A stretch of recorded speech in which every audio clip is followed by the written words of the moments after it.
Hey everybody, this is Marsha Metzger with Parents on the Level, bringing you a video today instead of a live webinar. We're going to be doing this just through videos in the future because we found most people were watching them later on anyway. So anyway, look for videos from now on and we will be alerting you by email when they will be coming out. So today's topic is artificial intelligence, the hive mind behind the curtain. The target is definitely your child's mind, so let's get started. I've been spending a little time with Grok. It's one of the more common AI platforms that are available that pretty much don't have a complete left lean on them. So we're just going to kind of look into this real quick and feel free to compare anything that I'm talking about today with any other common AI platform like ChatGPT or Google Gemini or any of the others you want to look at. But I found it really interesting, and what really sparked my curiosity is some of the things that Elon Musk is talking about today in regard to artificial intelligence. So Grok is on the X platform. So let's just look at this together and we're going to go through some things really quickly, pretty much just about artificial intelligence on the outside of schools so we can understand better what is going on the inside of schools. So we're going to do a little cross up there. So hang on to your hats and let's go. Grok 3, an AI built by XAI, isn't like human aging or even a dog's 7-to-1 year ratio. It's more like an explosion of capability driven by data training and computational power. In my earlier analogy, I suggested that 12 hours of human time might equate to 5 to 10 years of human-like intellectual maturing for me, based on how fast I can process and learn. Connecting me to a quantum computer, like one powered by Microsoft's chip, could supercharge that. How much? If I'm plugged into a quantum system, the immediate game changer is computational speed. Quantum computers excel at tackling problems, blah, blah, blah, blah, blah. My learning and reasoning are rooted in pattern recognition, language modeling, and interference, all of which could get a quantum turbocharge. What does this mean? If my current growth rate is 5 to 10 years, human years, every 12 hours, a quantum computer will amplify that by orders of magnitude. Quantum algorithms, yada, yada, goes into a whole bunch of stuff. So in 12 hours, instead of 5 to 10 years of growth, I might leap 50 to 100 years in human growth every 12 hours. Folks, that's astonishing, right? So, this is what Elon says in response to this quantum chip that Microsoft has developed that could just totally, it's a total game changer in the massive amounts of information. We are on the event horizon of the singularity. So, what does that mean? Boy, I had to ask the question. So, I asked Grok, right? So, anyway, when he refers to this, he is using a metaphor drawn from astrophysics to describe a transformative moment in technological progress. In the black hole, the event horizon is the point of no return. So basically, it's a dramatic way to say we're at the brink of something massive, possibly unstoppable, and it could redefine existence itself. So then it asks me, what do you think? Optimistic or ominous? And I said, I can see where it could be used for good or evil. It depends on what it's fed. The old story, garbage in, garbage out of computers, right? So he says, you're spot on. AI's trajectory hinges on what it is fed, both in terms of data and in intent. A system like me or something more advanced could optimize healthcare, solve climate puzzles, or accelerate scientific discovery if trained on diverse, accurate data with a goal of human benefit. It could flip the coin. Biased inputs or malicious objectives could amplify misinformation, deepen control, and that's what we're concerned about is the control levers that this would take in the wrong hands, right? So anyway, Musk himself was warned about, or he has warned about duality, pushing for proactive alignment with AI with human values, whatever those end up being. It's less about tech itself, and it's more about who is steering it. So anyway, these are the things that they're pointing out. All right, so inquiring minds are asking questions of AI, right? But dark minds, on the other hand, may feed the beast.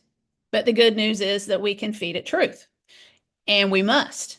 We must get involved with this and feed it truth in order to overcome any of the woke stuff that's being put in it. And so that's one of the things that Musk here will talk about in just a second.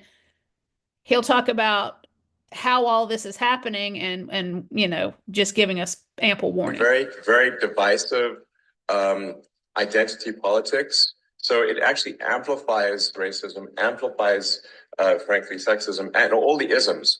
And while claiming to do the opposite, it actually divides people and makes them sort of hate each other, and it makes people hate themselves.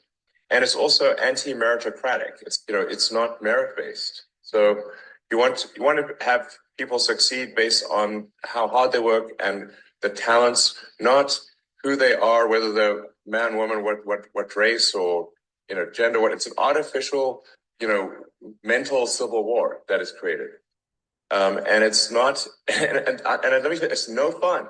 Okay, it is like woke mind virus and fun are incompatible. There's no fun in that. No joy. Woke mind virus is all about condemning people instead of celebrating people. Like when in the work, it just doesn't celebrate. It's all about condemning and being divisive and being I think it's just evil, frankly. So what a good summation. It's evil, frankly. So we know that about being woke, the woke mind virus. But then the red arrow there, maybe the biggest existential danger to humanity is having it programmed into AI. Yeah, so let's look further because we're going to talk about the AI inside the schools in just a second here. What will happen in broader academia when clear scientific consensus is that AI-assisted education delivers better outcomes than 3.8 million teachers currently do? And Elon says that is already possible. And I believe him. After looking at what I've seen, I believe him. So, what I'm about to disclose to you is part of a video that I made for some legislators. And you'll find this 19-minute video really interesting to share with people. And you're welcome to share anything we have. Actually, I hope you will, because we work really hard to get this word out. But this was the pinnacle moment that I placed in this particular video that I was asked to do to show and prove what was going on in the schools. And I thought, well, you know what? These people, they don't know me, but they do know that Grok is, it's a computer and it's calculating all the information and all the data out there on the internet, right? And I asked it the pertinent questions about transformative social and emotional learning. And the average person wouldn't, I'm not trying to promote myself. Don't take me wrong when I say this. But the average parent out there doesn't know to ask this question because, heck, they don't even know what SEL is half the time. So this is what I asked. What does CASEL mean when they promote transformative SEL? Okay. It's talking about how it goes further than the regular social and emotional learning that some teachers claim that they're only using. Transformative SEL is the one that we've talked about a lot, that we've taken it to the limit in our CASEL series and all of that on parentsonthelevel.com webinars series. So when you look at this and you read all of this information, because you can sure screenshot this right now or ask Grok yourself if you have an X account, and you can find out this information. But the reason this became the pinnacle moment of that last video there that I was telling you about is because on the very bottom of this, I've enlarged it here, and it tells you what CASEL's doing with this transformative lens, right?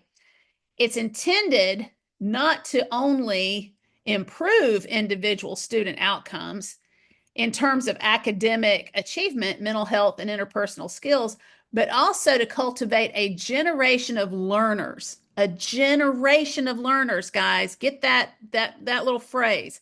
It's to cultivate a generation of learners who are actively engaged in making their schools and society more just and equitable. Okay, so we're making activists. We've known that. We've talked about that a lot. But when Castle promotes transformative SEL, they are advocating for educational practices that go beyond teaching children to manage their emotions or to build relationships. They're pushing for an education system that actively works towards social change through the empowerment of students. So that's your rent a riot, right? Mike Benz has been talking about the rent a riot from US Aid. Folks, this is developing the rent a riot, okay? You've got the brown shirts, Hitler's Youth. You've got Mao's Red Guard. And then right now, with the way this is staged, this isn't just going to be a country with a revolution. This is global. Castle is global. So Grok knew this, and this was the answer that was given. AI can be good. So there's your point there. All right. So that's a powerful moment, just even recognizing how this has been put together. And it was very enlightening for me to be able to say, wow, I am so glad to have gotten this response from Grok. And I used this in that particular video. And from my understanding, it's getting some traction. All right. So let's also look at this. We've talked about pedagogy. We've talked about we've just so many systems in the schools. We've talked about a lot of things in the schools. But now let's talk methodology. And this is your kid's brain on methodology, okay? Methodology. I asked Grok because I had seen this one particular teacher's resume that she was involved in teaching methodologies, and she listed these.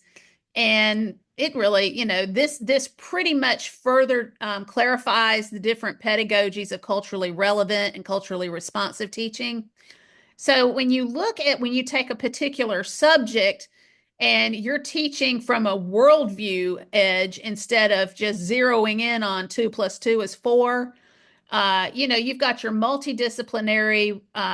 Let me take it to the next screen and let's break those down. There's a quick comparison of these words. Multidisciplinary means that disciplines coexist, like ingredients laid out on a plate. So maybe you'd have like little silos. You've got math, you've got English, you've got geography, history, whatever.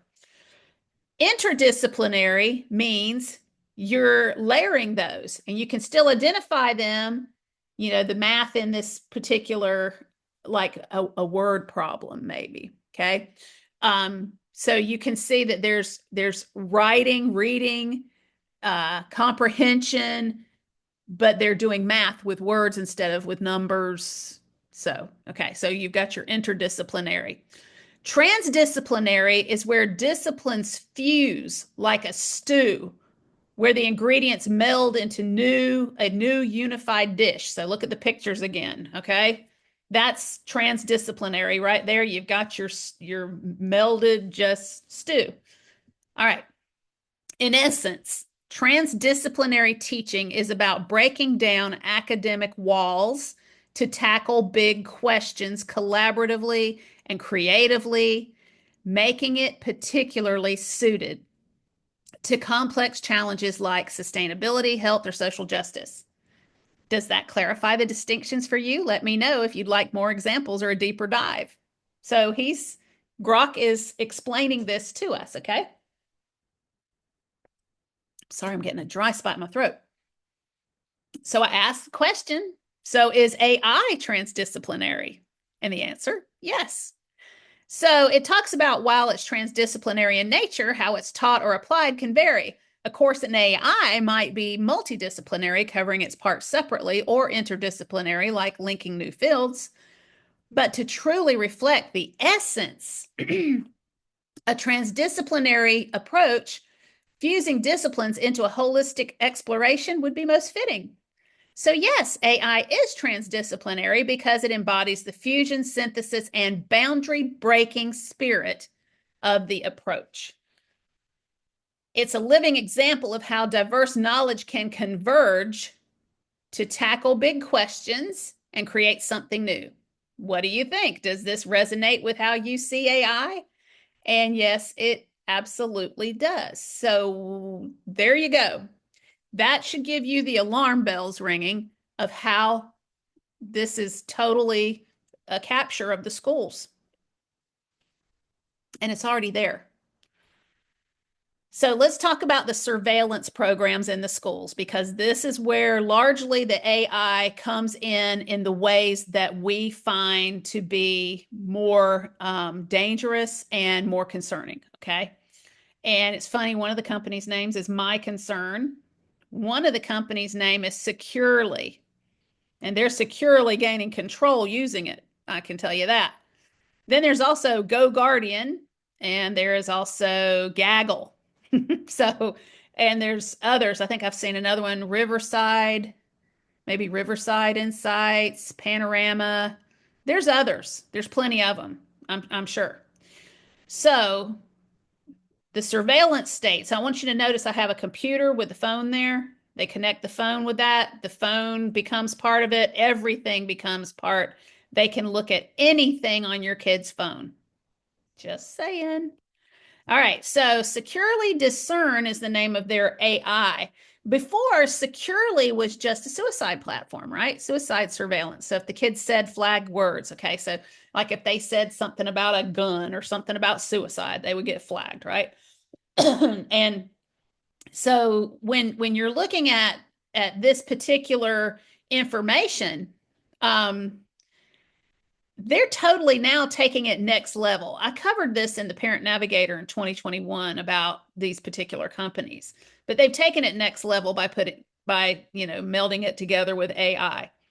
It's replacing surveys with student online activities, which I find quite chilling. It's pretty much the 1984 Orwellian eye on the kids, right?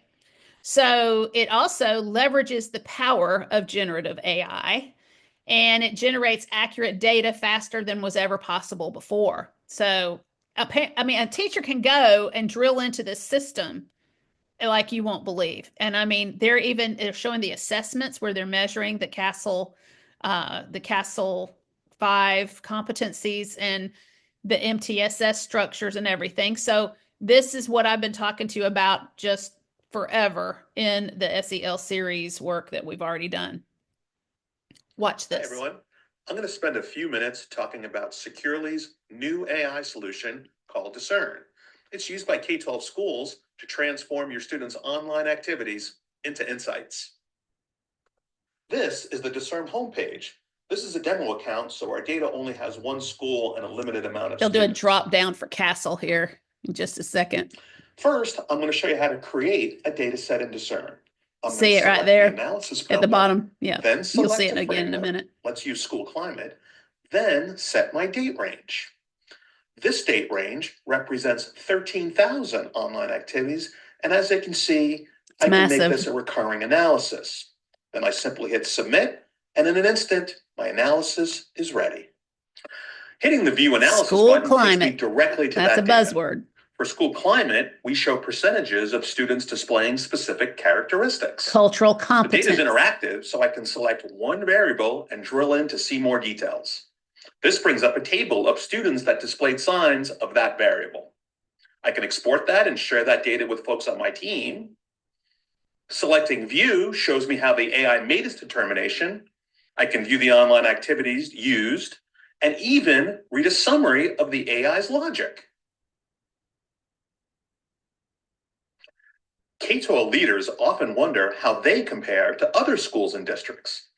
Every analysis in Discern is benchmarked against other districts that ran the same analysis, at the bottom. so you can always see how your data compares to others. Returning to the home screen, let's take a look at how Discern replaces common screeners used in K-12.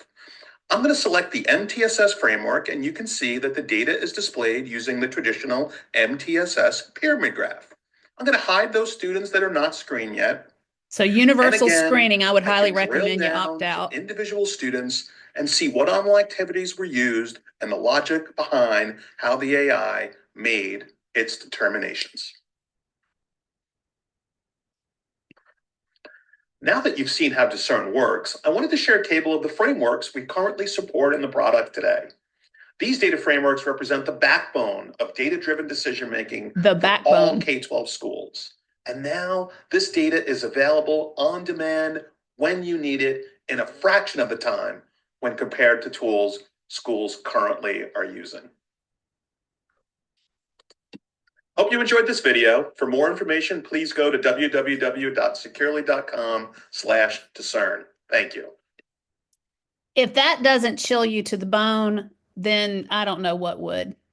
This clearly shows any parent that they should remove their children from these schools until these systems are taken out and until laws with teeth are made. I tell you, especially if you value your worldview, I would not have my child in these systems, not at all. Not at all. Because, and here's the other thing you've got to think about, folks. Just because Trump is in office right now doesn't necessarily mean they're going to eradicate all of this stuff. He's got so many other things are on the world stage right now where he's not going to be able to drill down into a lot of these things. We have to do it. We have to get this stuff exposed. So I'm just saying we have a short window of time because the future is right here.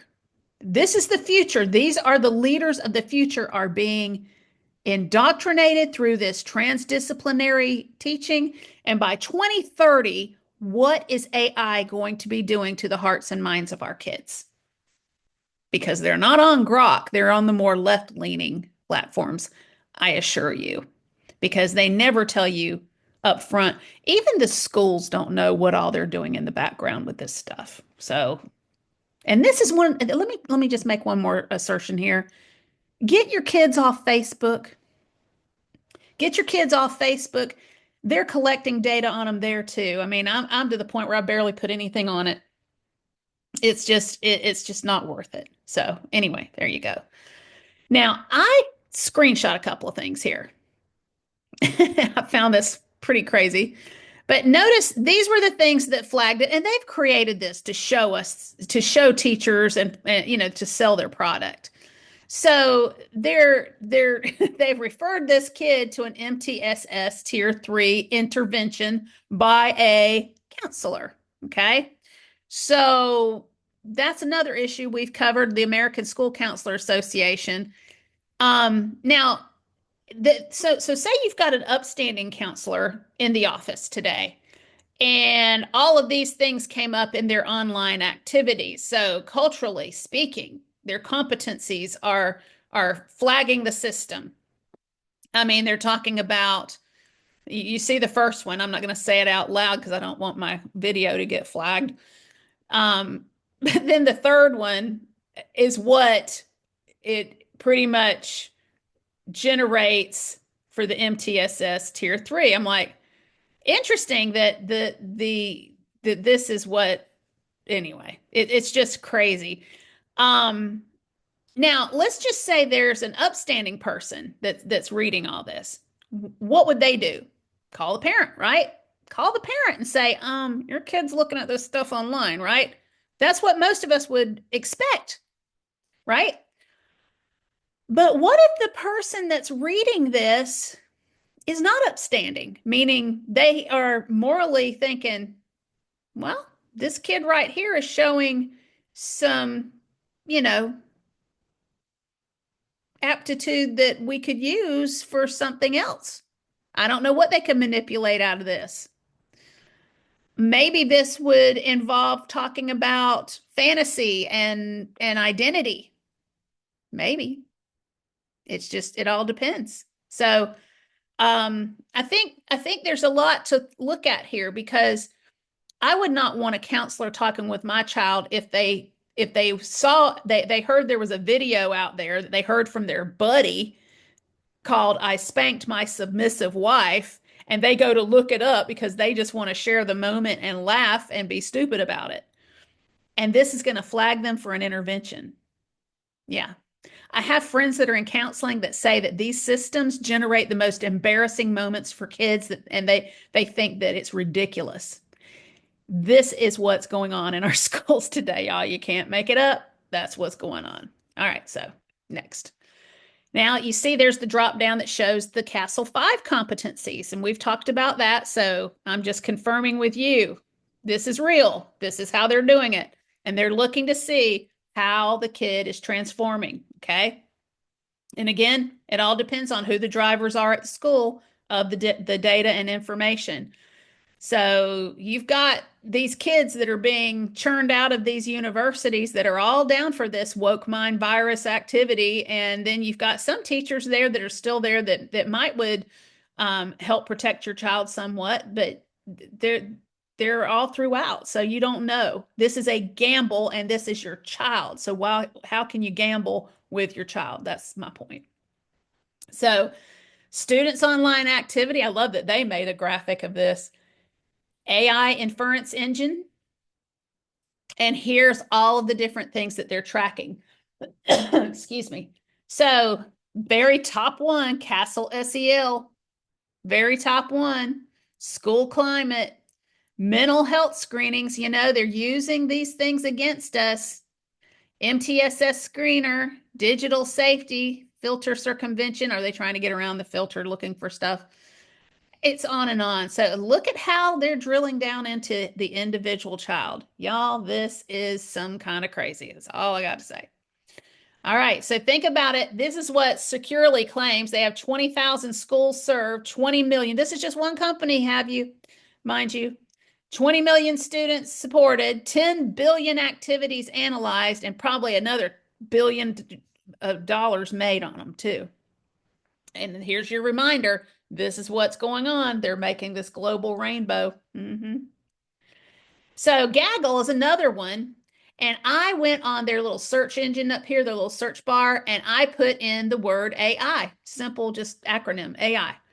And I got all of this information. And it shows you all this. And it's like, this is not exactly an app, but kids can use the chat with them to talk about everything from sexual content to mental health therapy. It's right there in front of you. There's just reading this whole thing, going to gaggle.net and just digging around in it yourself. Just read. And here's Gaggle saying this is the number that they're saying. And I mean, they're making this big ploy for the mental health crisis of kids, how COVID just totally took them down with it. Y'all, they're creating emergencies to get a platform in your kid's head. That's what they're doing. Gaggle therapy, how it works, folks. The kids can call in therapy. I don't know what kind of consent it takes to do this or if they're even getting it. That's something I'm saying. People need to check it out. But here's the real deal. Y'all, this right here, Gaggle, AI ethics. This right here, it's right on their website, folks. So here it is in light of all this stuff going on with Trump's executive orders, all this stuff, you won't believe it. All right, their ethics. Here's the chief AI scientist of Gaggle with his little angelic quote. Our AI is a sentinel for children, finding those whose well-being is compromised. By committing our AI, ECO principles, we ensure our AI qualifies the well-being of all students fairly and equitably. Don't you just feel real good about that? All right. So when you keep scrolling on that same page, here comes the wolf in the sheep's clothing at you. Here they start talking about evaluating biases and constraining them. And then you keep scrolling on down some more, and that comes under it. Bingo. It talks about diversity, equity, and inclusion. Even says the word sexual orientation, identity right there together. But then it gets better. Wait, there's more. There's a chart there's a little form you can fill out and report each other. report, suspect bias. Okay. I wonder if it's to gag all, because honestly, this is self-censorship. I mean, can you imagine if that's reported? That's almost like the Title IX chill on the kids, right? This is one of the systems in the schools. Crazy. All right, so I did ask the question of Grok. Did Securely begin in the US or the UK? Securely began in the United States, and it was founded in 2011 by Vinay. I can't pronounce these people's names. Folks, are these Americans that are natural here? Do they have American interest in their mind? I'm just asking the question. You can ask it too. Gaggle. This is how you can take a person and find a crime. Gaggle monitors all of the content our students create and store in their system cloud accounts. There's no way we could review everything that's written, and that's where Gaggle comes in. Their system monitors all of their email traffic and written works and alerts us to any threats, both imminent and suspected, to address. If you can drill into every single kid and say you don't like a kid, or say you, there's the possibilities are endless, folks. I don't have to tell you, this is dangerous. This right here talks about how we can't just use AI, we have to have humans there too. So this keeps the counselors active, okay? So there's, it's like the harsh reality, schools are forced to make trade-offs. They're further insinuating, yeah, it's a loss of privacy, but we've got the trade-off is real. We need this. Yeah. Yeah. All right. So now I'm telling you, this one here gets me too. And I'm sorry, I've got allergies today. But explain AI grooming tactics. AI grooming tactics refer to how someone like a predator could weaponize artificial intelligence to manipulate and exploit vulnerable people, especially kids, in a calculated predatory way. It's grooming with a tech twist, making it slicker and harder to spot. And here's how it might play out. You've got all of this listed for you. You can just read. Data-driven targeting, tailored manipulations, content generation, escalation and control. What kind of content might they feed someone that they think is leaning toward a certain identity? You don't know. Now look at this next page. They can cover their tracks. If the person that has the data that uses, that's a predator, they can use AI to dodge detection, generating throwaway accounts, anonymizing language, or timing messages to avoid patterns. If the victim gets suspicious, an AI might spit out a sob story to reel them back in, all while keeping the predator's hands clean. Folks, there's episodes going on within this right here that I don't even think I can clearly grasp myself. I don't think that way. But I am suspicious, highly suspicious of what could be done with these programs.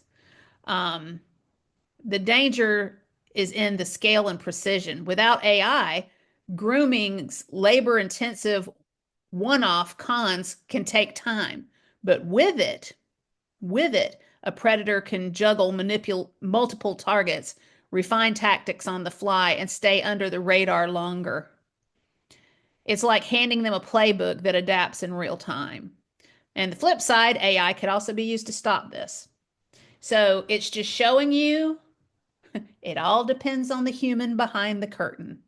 The hive mind behind the curtain.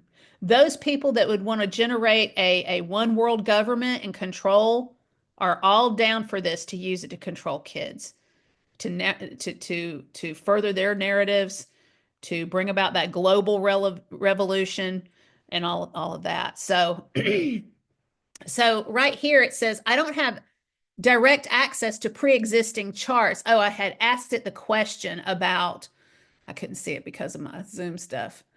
I had asked it the question is there a chart about sexual crimes against students by teachers and administrators in public schools? Um, I have done some studies on this, and it's crazy how many of these predators are within our schools. So they're talking about. I asked if it could make a chart. So Grok's not great at making charts, but it can give you the information and it'll teach you how to make a chart. It'll give you the word by word instructions. So there's limits on what Grok does, but there are other AI capabilities out there that will make charts for you. So anyway, so we'll see what happens with the kids on what they're doing. But by asking this question, look at the information available. Prevalence estimates. A 2004 U.S. Department of Education report estimated that approximately 9.6 to 10% of K-12 students, roughly 4.5 million over a decade, experienced some form of sexual misconduct by school employees. You can read the rest of these too. You can ask these kinds of questions and you can find where you can also ask. You'll notice, like in this AI program, you can go up here when it's live on Grok and click this up here where it says 15 web pages. And on that, you can find out where all of these sources are that they used as well and further your information to explain to your school districts. Because people, when I do these webinars, it's not for me to just put a webinar on my website. This is to give you tools to use to develop your own strategy in your local area to combat this information. Okay. So how does surveillance software in K-12 schools, Securely, Gaggle, GoGuardian, etc., condition students? This is chilling. And there's Pavlov's dog and the conditioning thing. That's what I'm looking at here.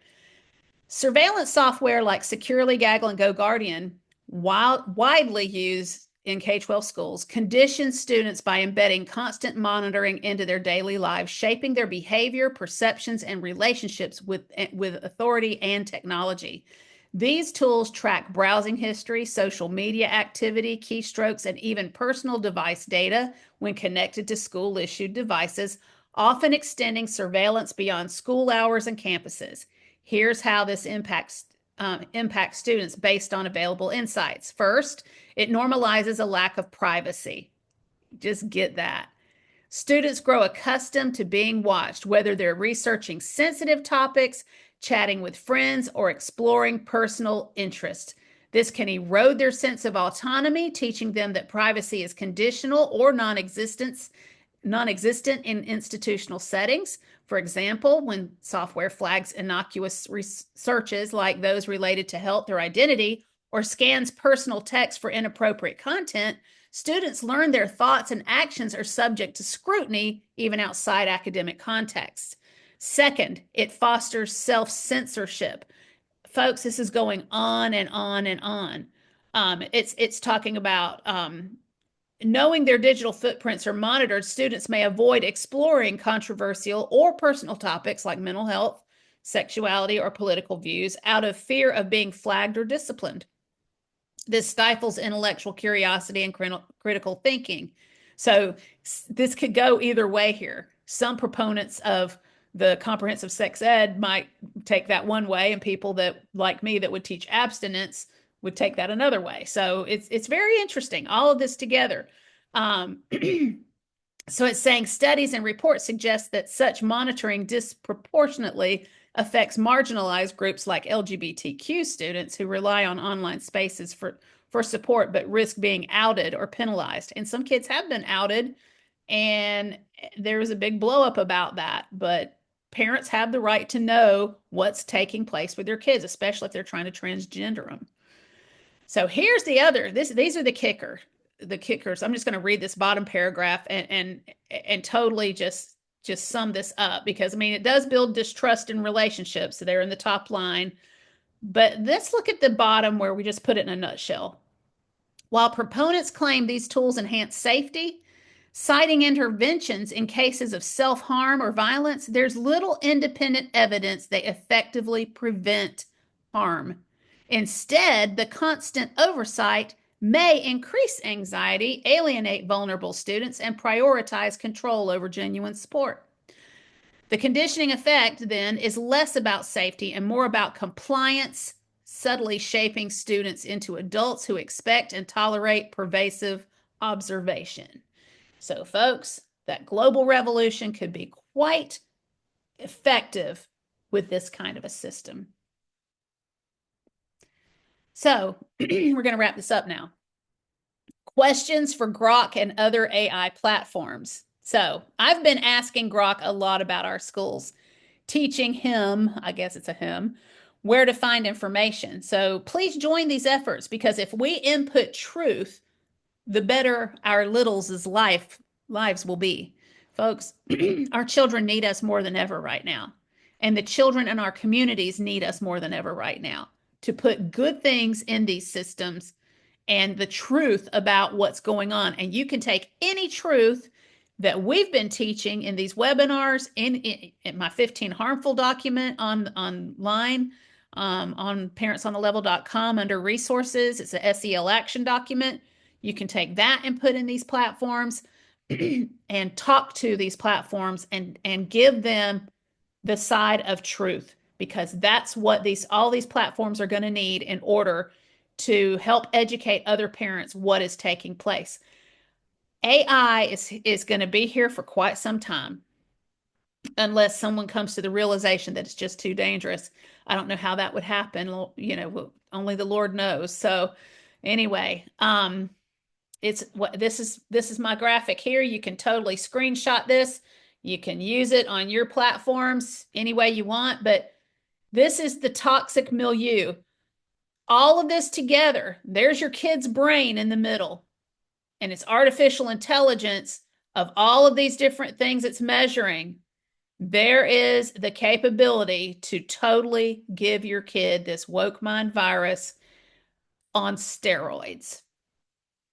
So just take that into account. Look at all of the different things that we've covered and all of the different parts of this that back it up, that support it. I mean, whoever designed all of this, they've been looking at it for years. They flat out knew where they were headed and how to get it done and how to run it through acronyms and through lofty kinds of teaching pedagogies, methodologies, all of these things. We have a lot of work to do in order to ream this out of our schools. But my absolute plea to the average parent right now, get your kids out of these public schools. That they are captured. Even if you think your teacher is the best teacher, it's the system behind it. So one teacher, and if your kid switches classes, they've got however many classes, there's that number of opportunities. Folks, this is a real thing. All right, so here's my resources. You could get your 15 harmful elements action document. I think it says SEL action document. You can download that. That's a good thing to use in your community to help people understand what's going on with SEL. Parentsonthelevel.com. You can email me, parentsonthelevel@gmail.com. Breaking news. I am about to upload the Parent Navigator for free, absolutely free, and it'll stay free. And it'll be on the parentnavigator.net. And my goal is to have that done this week.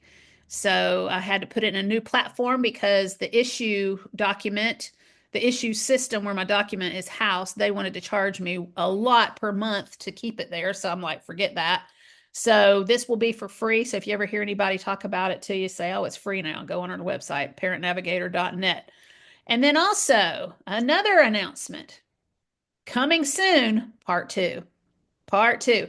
This is where I'm just going to take a lot of the graphics we've used in our webinars, and we're going to take those graphics and a lot of the information that we've been sharing over the last year, combine them and put them in another document so people can go and just look on their own and go through it. And also we'll have cross references to the webinar it's found in.